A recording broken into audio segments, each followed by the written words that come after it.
but then it came time to really sort of dive deeply into practice again. And I really wanted to do it in an environment that was authentic. So, and that's not so easy to find here.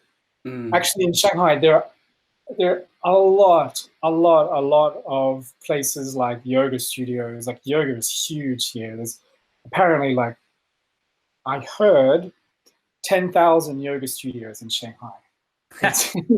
Wow. Yeah, well, it's lots of people. It's the there, population so. of Australia in one city. So yeah, you just do the math.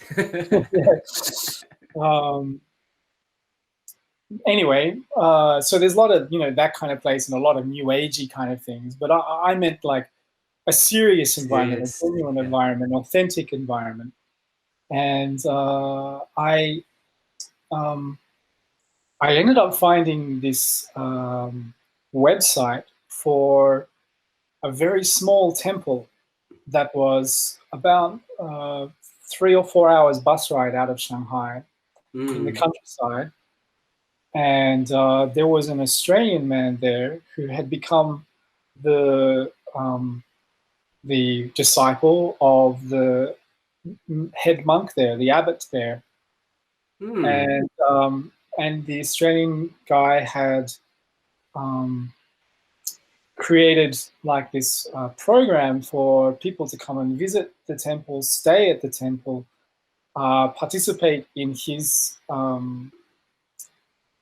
like workshops and so. He didn't really do very sort of big organized workshops like these. He'd host a few people on the weekend and then spend a couple of hours during the day like teaching them mindfulness or something like that. Wasn't terribly structured. Or you could just turn up and stay, just do temple stay and sort of see what it's like to live at a temple for a few days or whatever. And I emailed him and I said, look, I have a serious meditation practice background, and I don't particularly want to participate in your class. I want to do my own practice. I'm a teacher myself, kind of thing, Yeah. Can I come and stay? And then he said, of course, come along, do stay as long as you want, do what you want. You're more than welcome. Wow, so that's cool. Yeah. So I came along and my first trip there, oh God, I can't remember how long I stayed. It was about a week, about 5 days, 7 days, something like this. And wow, like it was a beautiful little temple. It was a Pure Lands temple. So if anyone out there knows a little bit about Buddhism, in China, Pure Lands Buddhism is perhaps the most common. There's the two main ones would be Chan Buddhism and Pure Lands Buddhism. And Chan Buddhism pure lands, like lands? Lands, as in landscape. Landscape. Yeah, Pure Lands.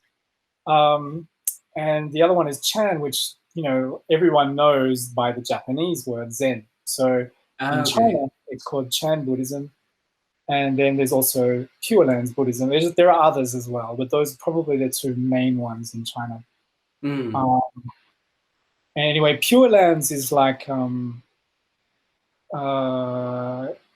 it has the reputation of being more sort of village-orientated, folk-orientated, because it's about, if you pray to, or if you aspire to the Bodhisattva Amitābha, in Chinese, Amitabha, you gain rebirth in Amitabha's Pure Land. And there, of course, it's much easier to practice and gain nirvana. That's the folk legend of it.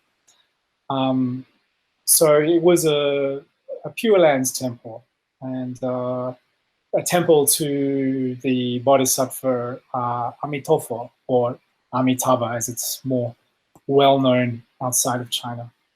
Yeah.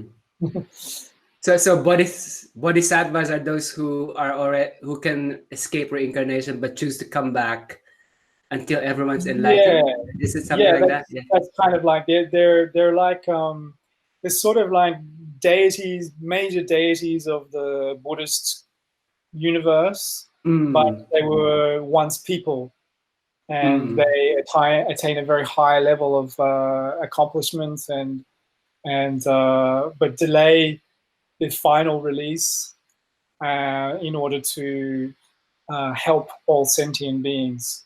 And they, you know, the legend is that they create pure lands, like Pure Land, where people can be reborn into free from the limitations and sufferings and travails of living here. Wow, it's like the real utopia, right? That doesn't become dystopia. Yeah, not fallen, you know, not fallen before the fall. before the fall.